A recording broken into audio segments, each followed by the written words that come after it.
Welcome to Inform TV. I'm Ellen Repke, Alexandria, Minnesota. I want to thank the folks at Broadcast and Cable Magazine for allowing me to share some of the experiences I have as a true independent broadcaster trying to buy low power TV signals to put a regional network together to compete with public TV as well as the network affiliates in this region of the country, and give both sides the right, the left, but more than ever to expand the middle where I represent, to see that government starts getting something done and people with low income don't have blank channels on their TV set. They get to see some true local content. And for folks, I want to give you a little insight on what I faced. I was on a translator here in Alexandria for over 3 years as hardcore press. And people said, you dig into everything else, why don't you dig into that nonprofit that many of us in the community here belong to? And when I wanted to see their books, they didn't like that and pulled me off the air.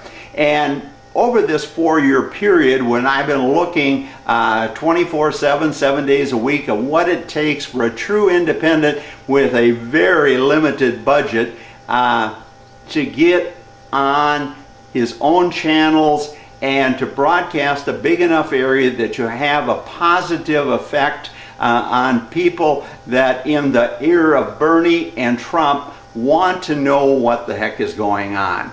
And in this process, I want you, my audience, as well as members of the Senate Technology Committee that I caught some of your broadcast on, that was from Thursday the 2nd, and looked at it today the 5th in depth online, that was on C-SPAN 2, what I faced. And I want you to understand that the FCC and Congress in 2011 and 2012 sold TV channels in mass, and most of them, I would contend, went to TV spectrum speculators. And these speculators and these broadcasters were given 3 years to put them on the air. And believe me, people, with my experience, they could have easily put them on the air if they ever, if they had went into the business knowing what they had to do or had content that was meaningful. But most of them sat on these for 3 years, and then when they were about to expire, cried to Congress, and Congress gave them a 1-year extension. And now these channels have been expired for 1 and 2 years, and the FCC is not taking them back. So I, as a true independent broadcaster, working on a shoestring, but I've got to put these things on towers. I've got to get transmitters, encoders, and a delivery mechanism to get my content to different towers. And I know how to do that. In fact, I've got a transmitter sitting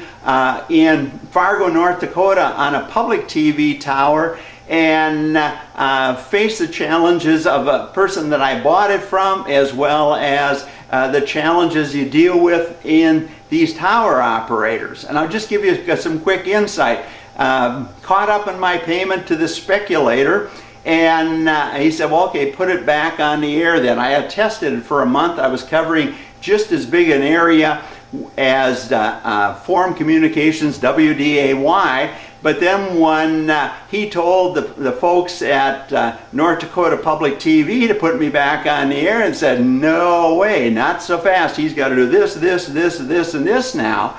And it amounted to, I did a story on public TV on the Minnesota side of the river, one of the Minnesota public TV affiliates, and they didn't like that. And so for a year, I've had a transmitter just sitting there in limbo because I couldn't scrape enough money together to make the final payment. And it's still sitting there. But what I want you to understand is we're sitting in a nation right now, and especially you senators that ask the right questions of the 5, I call them pyramids of broadcasting and the cell industry and the satellite industry, that one of the spectrums that you're totally overlooking is low power TV. I want to show not just this area of the nation, but all you good senators what low power TV can do if you have an individual that understands the power of it. What of these channels and where they have to be located to compete with the network affiliates as well as public TV. And I listened to your questions that you were asking. They were the right questions, but one of the things of low-income people and with cord cutting of the cable companies and dish companies, I want to show you folks what a true independent broadcaster can offer. Now, in that hearing as well, they kept talking about the auction. What I've been trying to do and what the auction has nothing to do with. I fully understand what's going on with the auction, but the auction's over. I've even applied for some temporary licenses that after the switch from analog to digital were just given back to the FCC. They won't even give me a temporary license on two in a couple of towers that I can get on really cheap, yet cover a big area of Minnesota. They won't even give a temporary license. They send back information that talks about testing and all this type of thing. All I'm trying to do, members of the Senate Committee on Technology, is to put content out there for people to see. You had a great hearing, but the election we had in 2016, nobody was crying about not having enough technology, not having enough spectrum. The Bernie and Trump crowd were crying to you, our senators, why don't we know what's going on? And I contend no hardcore press, independent broadcasters like myself are allowed to speak. It was a rarity to get on the air here. And I'll give you a little insight on some of these other translators around the state here in Minnesota, and that those translators are controlled by farmer-owned cooperatives or electric cooperatives. Those boards were controlled by farmers. I did a weekly radio program with columnist Alan Giebert, and talked farm policy for years, and I took on the world and lost. Somebody had to cross the line, so I crossed the line and it cost me tens of millions, but I'm still here, and what I was standing for still needs to be addressed. And anyway, these farmer boards don't want me talking about farm subsidy. We have advertisers, we have special interest groups here in the Minnesota market, in the Alexandria area, that don't want me showing the common man what's going on. I've been to the top of the mountain, as is said by Dr. King, and I've been to the very bottom of society as well. And that lifetime of experience of first and foremost taking on the Green Giant at his largest pea and sweet corn processing plant when I was in my early 20s, and got them to negotiate a contract, a fair contract, for a couple years before they stomped me in the ground. And then after doing that and being viewed as my community, my area, as a radical, I had always treated them fair and gave them hardcore numbers. They offered me to sell me as a cooperative the plants that Seneca ended up with. But anyway, in this process as well, I sold Tip O'Neill sugar policy, the only farm policy that stood the test of time, with help from the industry, of course, as well as Chuck Canton, and the first go around when Congressman Nolan was in southern Minnesota, where I did business for years.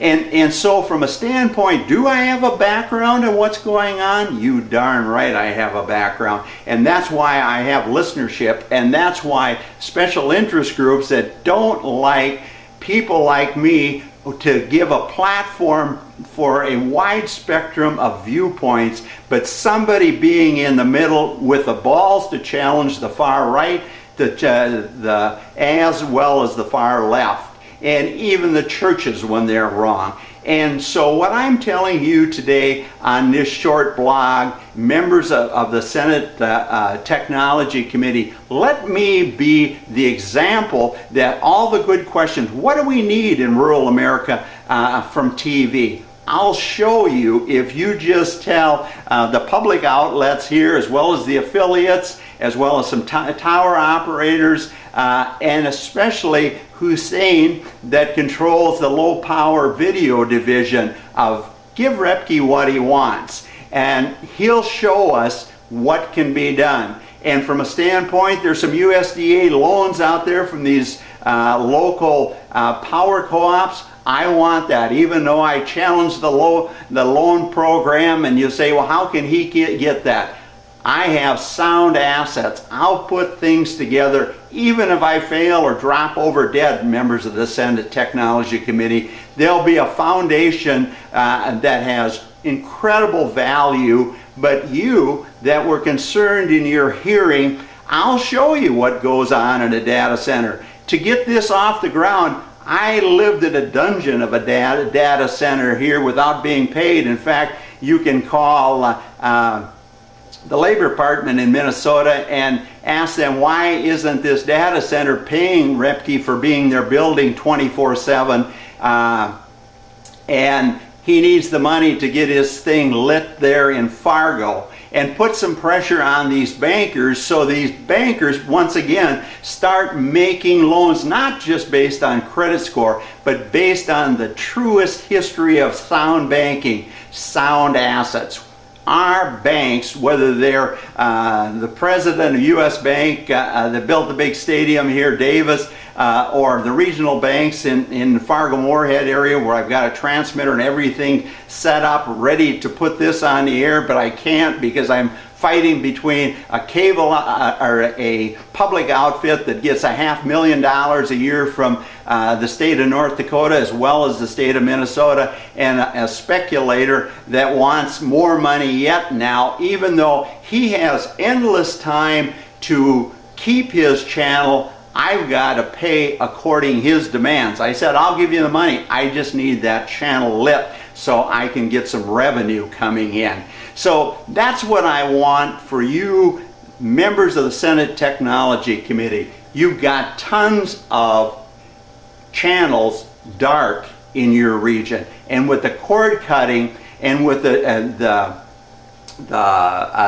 spectrum auction over and the discussion that went on with 3.0, low power TV is still in the ball game with that and everything the Broadcast Association guys were talking about. But they don't want anything to do with a guy like me because they know I can compete with them for airtime, compete with them for advertisers. And all I'm asking with this time from broadcast and cable, put this out there for people to see. And I'll share this on my YouTube channel, Inform TV channel, as well as throw it on my website. But the real content of Inform TV is sitting on some storage disks, and spent little time on the air on the airways because there's just no money. The Google boys take all the money. You have to be on the air. You cannot have a meaningful impact in your community, your region, your nation, and your world unless you are on channels. When people flick My Broken English and Stumbly Style, I found out as long as you're there, when they're flicking channels, they'll stop. What did that guy just say? And they'll tune in and retune in. In fact, they'll say, this guy shouldn't be on the air. He doesn't run a full 24-hour thing. I'm on the air 24 hours, but I loop my content because Nelson ratings find out that no matter how many channels people have, they only listen 14 to 17 channels. And my local, independent, regional, national content is only good if when they're flicking them 14 to 17 channels, they're going to catch some of the items that I talk about. So I want to thank the people at Broadcast and Cable, and anybody in the industry is watching that. and to the senators out there that had this great hearing on C-SPAN 2 that I encourage people to look at as well. But I'm just asking for the people that view that they've been left behind, they don't deserve a piece of the pie of the American economy. I want you senators and broadcasters to know they're right, because I've been to the top 0.1% in income, and I've been to the very bottom of 0.1% of income. But I still have a message, and I still know how to get it out there. But it's not meaningful unless I can light a true regional network here, at least in the Minnesota, North and South Dakota market. So any of you senators, get that message to Senator Thune. There's one group has 75 channels that are just sitting there as construction permits.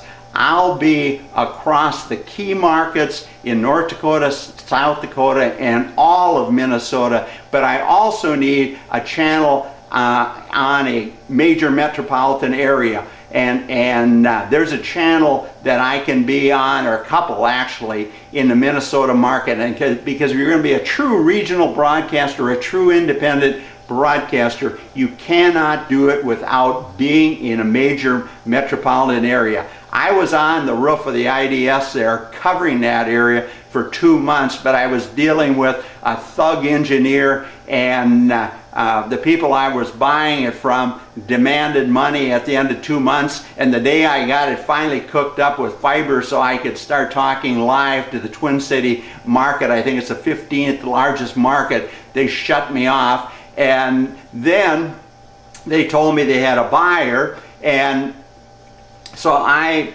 lost my money and my opportunity to speak. And one of the issues that I had set up were this healthcare issue. But anyway, in the process, one of these speculators that controls a bunch of spectrum through himself, through his wife, girlfriend, as well as his son, was tracking what I was doing, and I was trying to buy some things from him, and he ended up buying it. But he bought it for just $1,000 more than I had was willing to pay for it. But he controlled it for 6 months, to my understanding, looking at FCC rules, with no money down, and just waited till the seller waited till he had everything in place. Why? Because he was an insider in the industry, but I was an outsider. But anyway, I want to thank you for listening to Inform TV. And if you're truly concerned about what's going on in our country and the world, the only way we can address it is a true independent broadcaster that makes room for everybody to put some viewpoints if they're sound and their numbers balanced. But nothing changes without a true independent press, just as our forefathers put as their First Amendment.